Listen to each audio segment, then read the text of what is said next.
Effects of colonialism on pastoral life in India.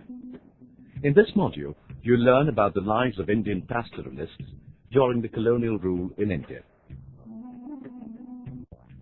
Nomadic pastoralists are an important segment of people who live in different parts of the Indian subcontinent. During the colonial rule in India, nomadic pastoralists had to face immense hardships due to various forest laws and acts passed by the British. According to these laws, all wastelands, including the green pastures used by nomadic pastoralists for the purposes of cattle grazing, were brought under cultivation to increase revenue collection and produce raw material for the British industries. Wasteland rules were enacted in the 19th century by which uncultivated land was given to certain individuals.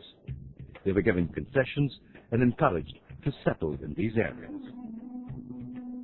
In addition, various forest acts declared some forests, which produced commercially valuable timber, as reserved. Nomadic pastoralists were denied access to these forests. Other forests were labeled as protected.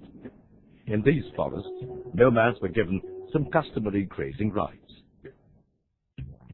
Although nomadic pastoralists were given access to other forests, their movements were strictly monitored by the British. The British issued permits which specified the time period for which nomadic pastoralists were allowed to stay in the forest. To add to the misery of nomadic pastoralists, the British also started charging a grazing tax from nomadic pastoralists. The tax was charged on the basis of number of cattle that a nomadic pastoralist owned.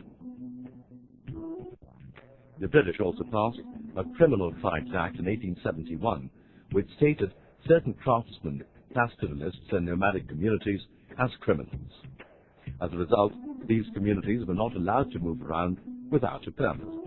The local police and village headmen were expected to keep a close watch on their activities. All the laws and acts led to a decrease in the number of grazing tracts that were available to nomadic pastoralists. As a result, cattle grazing by nomadic pastoralists was confined to limited pastures, which led to the shortage of forage and death of starving cattle.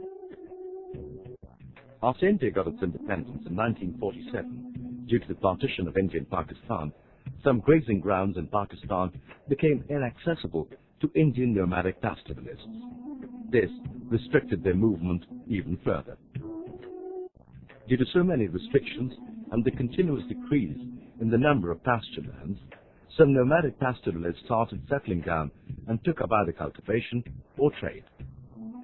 However, till date, there are many nomadic pastoral communities that continue to live the way they used to several years ago.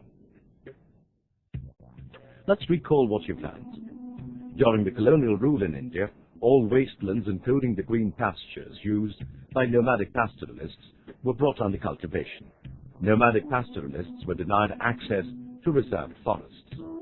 Although nomadic pastoralists were given access to other forests, their movements were strictly monitored by the British. The British started charging a grazing tax from nomadic pastoralists. The British also passed a Criminal Tribes Act in 1871. Cattle grazing by nomadic pastoralists was confined to limited pastures. Due to the partition of India and Pakistan, some grazing grounds in Pakistan became inaccessible to Indian nomadic pastoralists.